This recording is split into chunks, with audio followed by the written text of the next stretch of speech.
The departure hall buzzed with rolling suitcases, boarding announcements, and the kind of laughter that always felt louder when it wasn't meant for you. I stood near the check-in counter, my hands clenched around the strap of my worn leather tote, watching my family cluster together like a perfectly staged photo. My father, Raymond Collins, leaned casually on his carry-on, sunglasses perched on his head as if he owned the entire terminal. My sister, Brianna, scrolled through her phone with a smug smile, already dressed like the vacation had started without me. I should have known better than to believe this trip would be different. Boarding passes, the airline agent said cheerfully. Dad handed over his first. Business class. Then Mom's. Same. Brianna's too. The agent smiled wider with each scan. Then she looked at me. I reached into my bag. Empty. I felt the pause stretch. The silence sharpened. Dad turned slowly, eyes flicking from my hands to my face. That familiar expression appeared, the one that always came right before he made sure everyone else felt superior. Well, he said, loud enough for people behind us to hear. Don't tell me you forgot your ticket. Brianna snorted. I swallowed. It should be. Dad waved me off. You know, maybe this is for the best. Vacations are expensive. Not everyone can keep up. A few people glanced over. Brianna finally looked up from her phone. Dad, stop, she said, pretending to be polite. Then she added, though, yeah. I mean, she's barely managing rent. What was she gonna do? Ask to sit on our laps. They laughed. Not a nervous laugh. Not awkward. A real one. Mom didn't say a word. She just adjusted her scarf and stared straight ahead, as if silence made her innocent. I felt my cheeks burn, not from embarrassment, but from something heavier. Years of it. Years of being the extra child. The one who chose the wrong career. The one who didn't marry rich, at least that's what they thought. Dad leaned closer to me, lowering his voice in a way that somehow made it worse. Sweetheart, economy tickets aren't cheap either. Maybe next time. When things improve. Brianna grabbed her passport. Come on. We don't want to miss the lounge. The agent avoided my eyes. Just like that, they turned away. My family walked off towards security, laughing, relaxed, united, while I stood there like luggage someone decided wasn't worth checking in. I didn't cry. That surprised me. Instead, I stepped aside, pulled out my phone, and checked the time. 2:17 p.m. He was late, but he was always worth waiting for. I took a seat near the floor-to-ceiling windows, watching planes taxi across the runway. People rushed past me, business travelers, couples, families beginning memories. I could almost hear my father's voice in my head, listing every reason I didn't belong. I ignored it. Instead, I opened my messages. One unread text. Evan, running behind. Board meeting went longer than planned. Don't move. I smiled. Not the forced kind, the real one. Because Evan never missed anything that mattered. 10 minutes passed. Then 15. Across the terminal, I saw my family again near the private lounge entrance. Brianna was posing for photos. Dad looked proud, arm around her shoulder like she was proof he'd done something right. Brianna spotted me. She leaned toward Dad and whispered something. He turned. Our eyes met. His smile returned, but this time it was sharp. He walked over. You still here? He asked. Security's that way, in case you're lost. I'm waiting, I said calmly. For what? Brianna joined him, tilting her head. A miracle? Dad chuckled. Look, we'll send you pictures. You can live vicariously. I stood up. I was about to respond when the sound cut through everything. A low, powerful hum. Engines, not commercial. People started turning their heads. The windows reflected movement on the far side of the tarmac. A sleek, black aircraft rolled into view, escorted by ground crew moving with urgency. Whispers rippled through the terminal. That's not a regular flight. Is that private? Who's landing here? Dad frowned. What's going on? Then my phone vibrated. Evan, I've arrived. Footsteps echoed behind me. Slow. Confident. Unhurried. I turned. Evan Hayes walked toward me, tall and composed in a tailored charcoal suit, his coat draped over one arm, his expression softening the moment his eyes found mine. The noise of the terminal seemed to dim around him, like the world knew to step aside. "Sorry," he said gently, reaching me. "The board wouldn't stop talking numbers." He kissed my forehead. Just like that. Public. Easy. Certain. My father froze. Brianna's mouth fell open. Mom finally turned. Evan glanced past me, noticing them for the first time. His polite smile sharpened.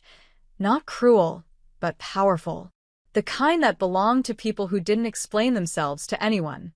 "They're boarding without you?" he asked quietly. I nodded. Evan exhaled once, controlled. Then he took my hand. "Well," he said, voice calm but carrying. "Let's not keep the jet waiting." Behind us, silence crashed like a wave. And for the first time in my life, my family didn't laugh. They stared. Pale. Still. Unsure. And they had no idea this was only the beginning. The silence after Evan's words felt heavier than the luggage carts rolling past us. My father blinked first. "A jet," he said, forcing a laugh that didn't land. "That's funny. Very funny." Brianna's eyes darted between Evan's suit, his watch, and the way airport staff suddenly moved with purpose around us. A man in a dark blazer approached, headset tucked behind one ear. "Mr. Hayes," he said respectfully, nodding. "Everything is ready. Whenever you are." Dad's smile collapsed. "What's going on?" Mom finally asked, her voice thin. Evan didn't answer her. He turned to me instead, squeezing my hand gently. "Did they give you trouble?" I shook my head. No. "They just left." Evan nodded once. That was it. No anger. No scene. Just acknowledgement. But something about that calm made my father uneasy. "Excuse me," Dad said sharply, stepping forward. "I don't know who you think you are, but this is a family matter." Evan looked at him then. Not with hostility. With clarity. "I'm Evan Hayes," he said evenly. "Her husband." Brianna gasped. "Husband?" Dad scoffed. "That's impossible. She would have told us." I met his eyes. "You never ask." That hit harder than any insult. Brianna crossed her arms. "So, what, you married some consultant? Is that why you dress so simple now?" Evan smiled faintly. "Consultant is one word." The airport staff member cleared his throat. "Sir, the pilot asked if you'd prefer immediate departure or a brief delay for fueling adjustments." Dad's face drained of color. "Pilot," he repeated. People were openly staring now. Phones subtly lifted. Whispers circled us like static. Mom grabbed Dad's sleeve. "Raymond." Evan finally turned fully toward them. "I apologize for the confusion. My wife prefers privacy. That's why you may not recognize my name." Dad straightened. "Look, young man, even if you chartered a flight, that doesn't." "It's not chartered," Evan said calmly. The words dropped like ice. "It's mine." Brianna laughed. Too loud. Too forced. "You expect us to believe you own a private jet?" Evan didn't respond. He reached into his coat pocket and pulled out his phone. Tapped once. Handed it to me. On the screen was a familiar logo, sleek, minimalist. Hayes Global Systems. Dad's breath hitched. "I know that company," he said quietly. "They just acquired." "For logistics firms last quarter," Evan finished. "And 2 aerospace contracts." Mom staggered back a step. That's a multi-billion-dollar company," she whispered. I watched realization crash through them one by one. Not joy. Not pride. Fear. Brianna's voice trembled. "You're saying she's my partner," Evan said. In life. And in business. My father looked at me like he was seeing a stranger. "You let us treat you like that?" he demanded. "You let us think." I stepped forward. "No," I said calmly. "You chose to think that." The words felt clean. Sharp. Free. "I never hid who I was married to," I continued. "I just stopped explaining myself to people who never listened." Brianna's face twisted. "So this was all some kind of test?" No, Evan said. This was your choice. The airline agent from earlier stood frozen nearby, eyes wide. Evan turned to her. Could you please cancel the boarding passes under Collins? She nodded instantly. Dad snapped. You can't do that. They were issued under a shared booking, Evan said evenly. Paid with my account. Mom's knees nearly buckled. You paid, she whispered. Yes, Evan replied.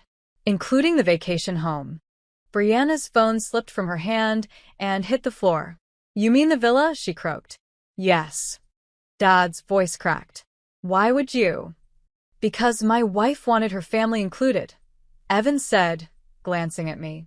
She believed people could change. I met his eyes. He wasn't angry. He was disappointed. And somehow that was worse. A pause stretched between us. Then Evan turned back to me, soft again. Are you still interested in traveling with them? I looked at my family, my father's shaking hands, my sister's panic, my mother's regret-filled stare. And I smiled. No, I said. I think I'd rather start my vacation feeling respected. Evan nodded. Good choice. He offered his arm. I took it. As we walked toward the private terminal exit, I heard my father call my name.